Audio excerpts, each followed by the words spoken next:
Hello again. What is going on, guys? It is your friend the Goose, and the Goose has landed. Ha! And we are here to talk about NBA free agency and specifically the Brooklyn Nets. So it is Friday when I record this. 6 o'clock tonight, free agency officially begins. It might already begin by the time you're seeing this. I wanted to make a video going over where I stand with my Brooklyn Nets for the offseason, the moves that have already been made, moves that can be made, the elephant in the room. Do I want James Harden in Brooklyn? Let's find out. So first off, I want to touch on there's not a ton of great free agents this year. Next year's a big year. But I'll touch on the top 6 and I'll give like a slight prediction.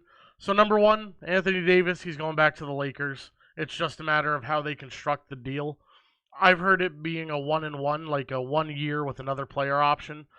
If I'm the Lakers, I'd want to get him down for a 2-1. So 2 guaranteed years with a player option on the end. I think that would pretty much, at that point, LeBron will be considering his next choice. Will he retire, or will he continue to play so he can play in the league with his son Bronny? So yeah, AD goes back to the Lakers on a 2-year max with a player option of a 3rd year. Brandon Ingram is signing the max with the Pelicans at 6 o'clock tonight. Brandon Ingram finally became what everybody thought he was going to be once he left the Lakers. He started to show flashes the last year. Very happy for Brandon Ingram. I think he's a better player right now than Ben Simmons, who got drafted over him in the draft. Brandon Ingram he ascended last year. He became an all-star. He became a 25-a-night guy. He's developing into a real, potentially top 15 player, top 20 player. I mean, if he keeps developing on the course he is, that's the trajectory. The number 3 free agent I have down is Fred VanVleet. I think Toronto has to do everything they can to keep him. Unless it's time to rebuild in Toronto, which I don't think it is. You have Pascal Siakam. You have OG Anunoby. I think you're building for right now if you're Toronto, and I think that involves getting Fred VanVleet back. I think you should try to move on from Kyle Lowry. I don't want him starting over Fred anymore. Fred should be the starter. I would try to get rid of Kyle Lowry and get some flexibility for free agency. Try to bring in some more scoring punch. I think Marc Gasol's a free agent now, so he might not be back. The Raptors have to keep Fred. And if they don't, some teams I could see going after him, well, who needs a point guard? And who has money? Because I think Fred wants to get paid. I don't know. I mean, I didn't think of this beforehand, but I really just think he goes back to Toronto. That's the bottom line. A team like the Magic come to mind, but with Fultz, and they just drafted Cole Anthony. I don't know. It'll be interesting to see who's talking to him. I would say the Suns maybe, but they just got Chris Paul. But maybe Fred's the backup. Maybe he's a 6-man. Then number 4 is Gordon Hayward, who I think he might be the first major name player to opt out of a massive deal I've ever seen. He just opted out of like a $30 million player option. He ain't getting nowhere near 30 mil on the open market. Let me tell you that for free. That's why I'm so shocked he turned it down. You usually, if you don't turn down money in the hand, like crazy. But I think the Knicks make a big move to get Gordon Hayward. I could see the Atlanta Hawks trying to get Gordon Hayward. I could, if they have the money, which I doubt they do, but if they could make it work, I would like Gordon Hayward in Portland, honestly. Give Dame a little more help, a little more wing scoring outside of just CJ. I would like that a lot, actually, him in Portland. The next guy I have is Danilo Gallinari. He's a stretch 4, excellent 3-point shooter. I could see he's going to go to a contender, I think. I don't think they have the money, but he'd be perfect for the Lakers. Maybe you try with the Clippers. Maybe the Rockets if they decide to break everything down. But yeah, Danilo Gallinari will go to a contender for probably like 15 to 18 mil a year on a 2-year deal. And the last guy I'm going to talk about for obvious reasons is Joe Harris. It's priority number one for the Brooklyn Nets. You have to bring back Joe Harris. Pay him what he wants. Now, I am afraid that a team like Atlanta is going to offer him something stupid like 18 to 24 million, which would suck. And maybe at that point you try to work it into a sign-in trade for like one of their young wings if you could squeeze it. But I think you have to keep Joe Harris. If you keep Joe Harris, your lineup right now is Kyrie Irving, Karis LeVert, Joe Harris, Kevin Durant, DeAndre Jordan, Dinwiddie as the sixth man, Jonathan Allen as the big for the bench, Bruce Brown, who we traded for, Landry Shamet, who we traded for, and Nicholas Claxton, our first-round pick from next year. It's a hell of a rotation. I think Harris is one of the best spot-up shooters in basketball. He's like the prime J.J. Redick, frankly.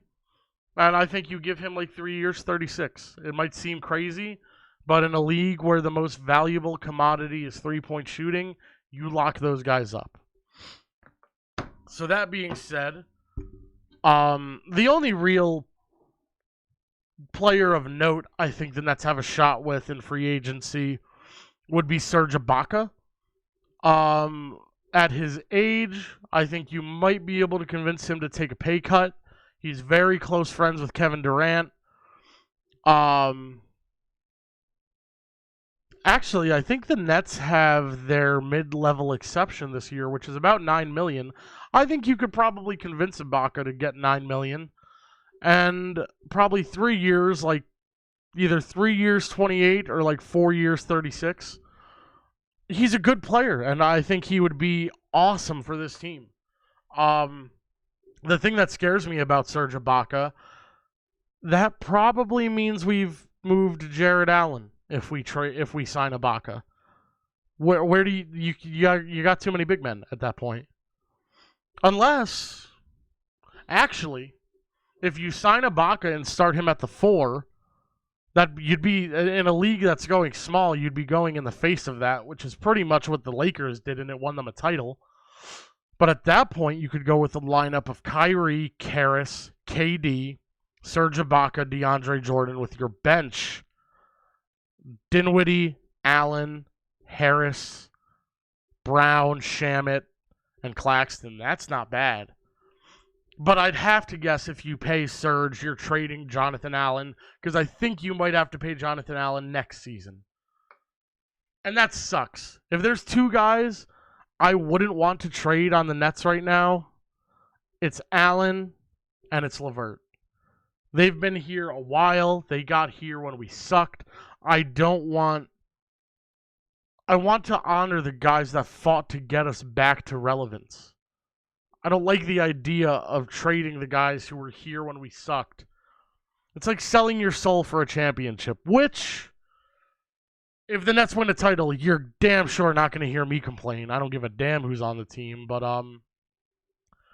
in my mind, I just think Allen is he's the perfect modern center in my opinion. He's fat. He's prime DeAndre Jordan.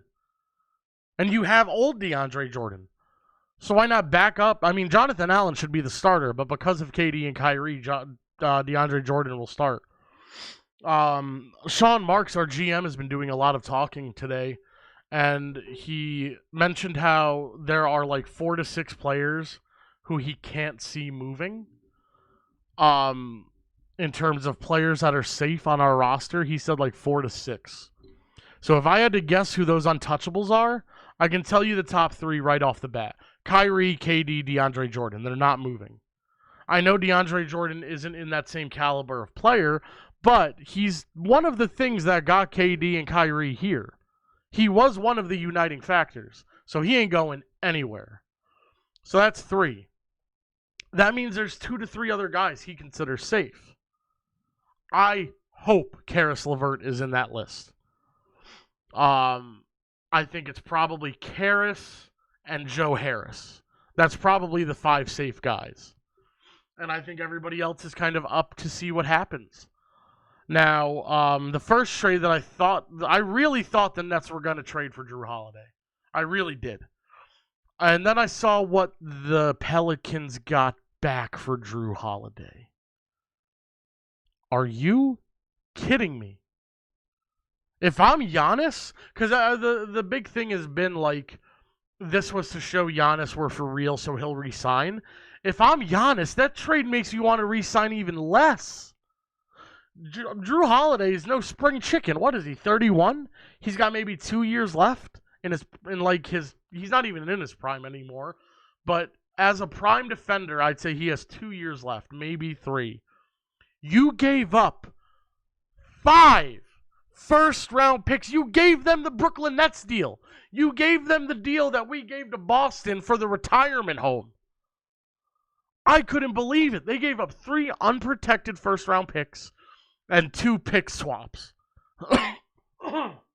Now, what pick swaps means, for those of you that don't know, if I'm the Pelicans and in 4 years the Bucks suck because Giannis left, because Drew Holiday retired and they're bad, let's say the Bucks get the first overall pick, but the Pelicans have the last pick because they're winning titles with Ingram and Williamson.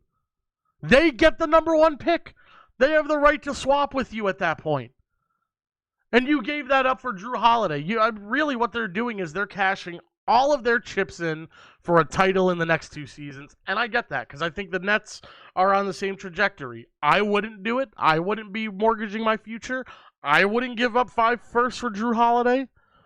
They essentially gave up what the Lakers gave up for Anthony Davis. That's asinine. So I'm thrilled the Nets didn't make that trade, even though he would have been a great fit. I would have given them Karras and Jonathan Allen, and that's it. Or Dinwiddie and Allen, I should say. That's it. I'm not giving you picks. Drew Holiday's like 32. So that's an awful deal by them. Then the Bucks tried to do the sign-and trade for Bogdan Bogdanovic, and that fell through, and he's not going to be a Buck now. The Bucks are the least intimidating of the big 4 teams in the East. And in my opinion, the big 4 teams in the East are the Nets, the Sixers, the Bucks, and the Celtics. Right on the fringe is the Heat, but if they stand pat and don't add anything, they only got there this year because it was a fluky bubble season. The Heat are not that good. Jimmy Butler's not as good as he played. They're never going to reach that high again unless they add Giannis. So Drew Holiday's out of the question. We acquired Bruce Brown and Landry Shamet on draft night, and I believe something Perry, a power forward. I didn't know a lot about him. When we traded 19, I was a little upset because I really wanted Sadiq Bey. He was a good prospect. But we ended up with Bruce Brown and Landry Shamet. Bruce Brown is at least a league average to above league average defender and a developing shooter.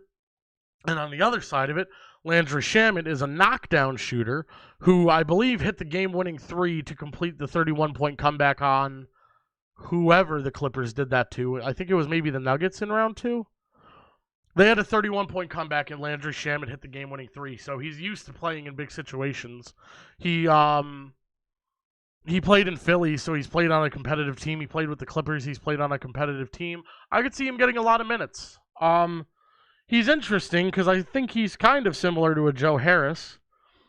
I honestly felt like getting Landry Shamet was Joe Harris insurance, but because if somebody does decide Joe Harris is worth $25 million a year, I am not matching that. I think the highest I go for Joe, 15, and that's even pretty high. I'd like to sit between 10 and 12 million for Joe Harris. But, so, the elephant in the room, I've waited 14 minutes to bring it up. James Harden. The superstar nobody saw becoming available. He's a top 5 player in the league. I don't care who you have in the top 5. James Harden is in there. I think going into next season, your top 5 probably has to look like LeBron, KD, Giannis, Harden, and Luka. And that's not even putting Anthony Davis in the top 5. I think Anthony Davis and Luka probably fight over who's 5th.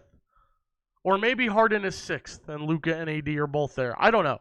But James Harden has improved his defense in recent years. He used to be like a meme on defense. Now he's much more league average. I'm not on the boat where I don't think it could work because I think the only players superstars are willing to defer to are superstars.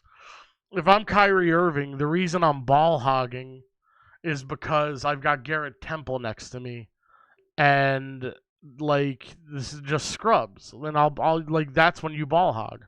But I think if Kyrie, Harden, and KD are all on the court together, they have an insane level of trust with the talent of the guy next to them. And the whole there's not enough balls on the court or whatever. You need two balls. I don't buy that. I don't know. I mean, this is going to be a 7-second offense under Nash and D'Antoni. Also, the Nets have 4 coaches who could all be head coaches because we have Steve Nash, our real head coach, Mike D'Antoni, like a coach of the year winner, Ime Udoka, a future coach who should have probably been a coach this offseason, and Jacques Vaughn, who was our coach in the bubble, who probably should also be a head coach this offseason. So they have the best coaching staff in the league, bar none. I think the only people that come close would be Philly and the Clippers and the Lakers. But with Harden, man, I just don't think you can give up what they're going to ask for. If you want to get a James Harden deal done, all right, let's go there. If you want to get the deal done, personally, you know what I do? I offer Kyrie. I know he's the New Jersey guy. He's the one who brought KD back here. He's probably the one who would be in net for life if anybody was going to be. But we're talking championship windows. If you give up Kyrie, you have to give up way less ancillary pieces. I honestly offer it as a swap. I wouldn't add much more into it. Maybe Jonathan Allen. I'm not giving you Karras or Spencer at that point. But that's not going to happen, so let's talk about the big package. Any deal for James Harden starts with Spencer Dinwiddie, Karis LeVert, Jared Allen, and 3 first-round picks. You willing to do that if you're a Nets fan? Okay. You willing to throw in 2 more additional pick swaps? Okay. Are you willing to throw in Rodions Kurucs? Okay. Are you willing to throw in Joe Harris? They're going to ask for everything.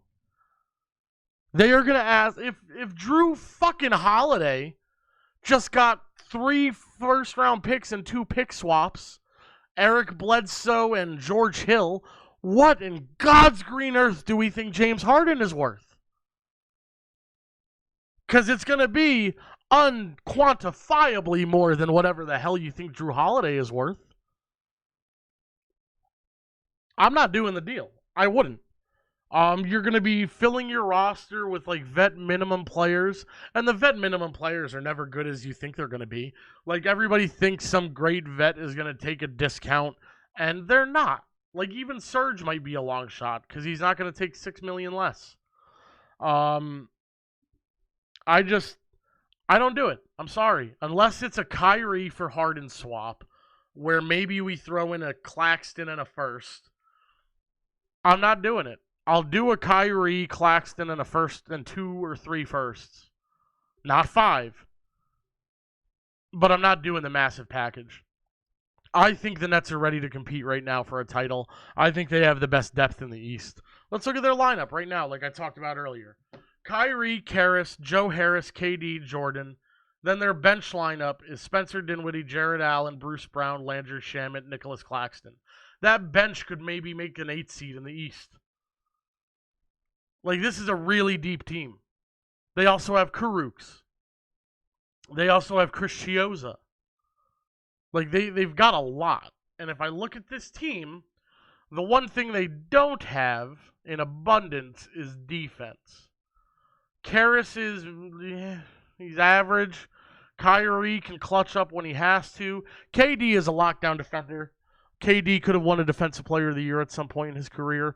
And I think KD might be a Defensive Player of the Year candidate this year because he's going to come back angry. But I think you need a wing defender. Desperately. And that's the trade I'm trying to make. Call me crazy. We're going there. I think you go get Paul George.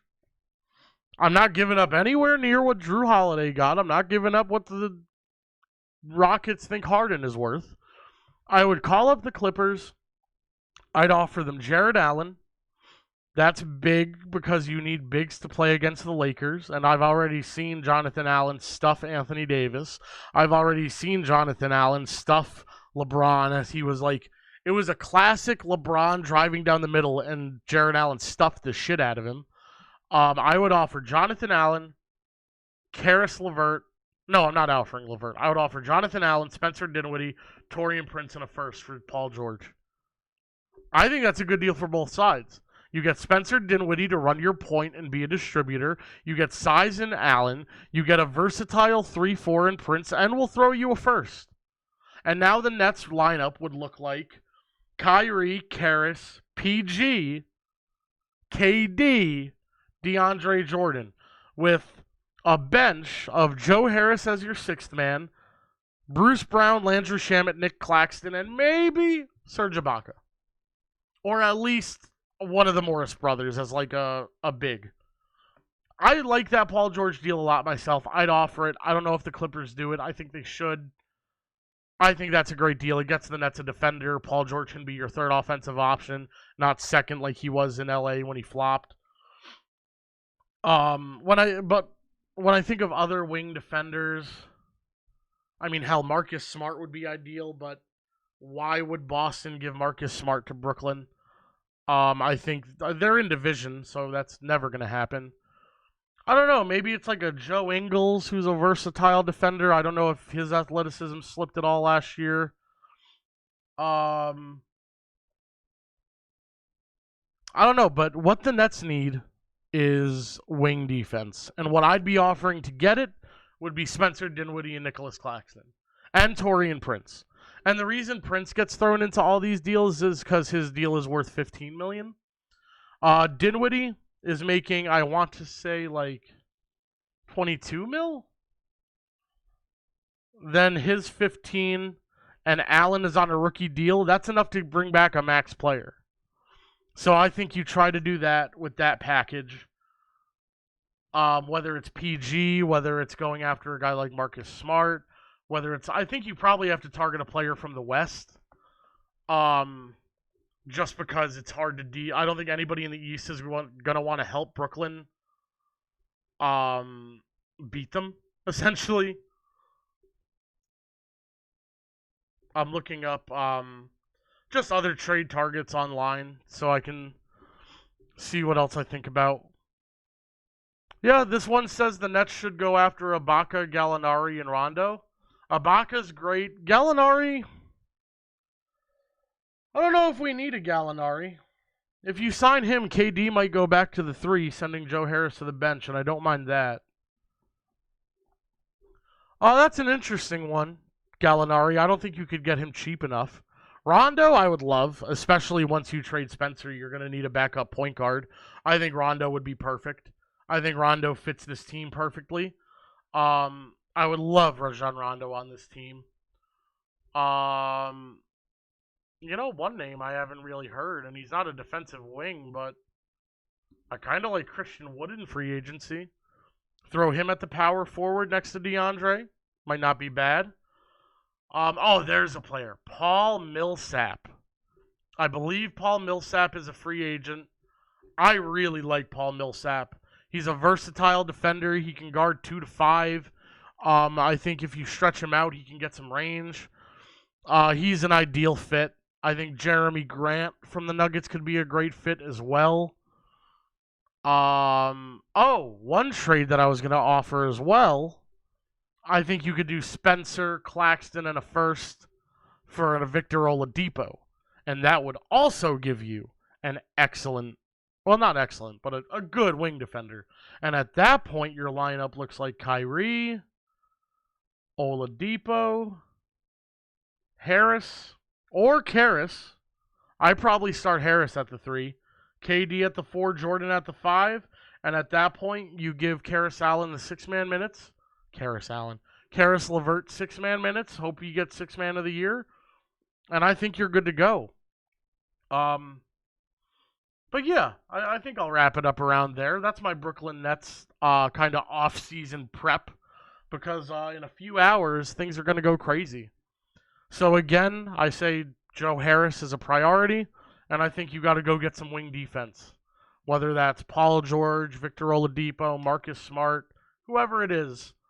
And if you're getting Marcus Smart, I'd probably offer Spencer and Jared Allen, and I'd probably want back Smart and maybe Romeo Langford in that deal. But yeah, thank you guys for hanging out with me today. I hope your team has a good free agency. And God help me, I hope Brooklyn doesn't sell the farm to get James Harden in here. So thank you guys for hanging out with me today. I will see you guys next time. Goose out. Ha!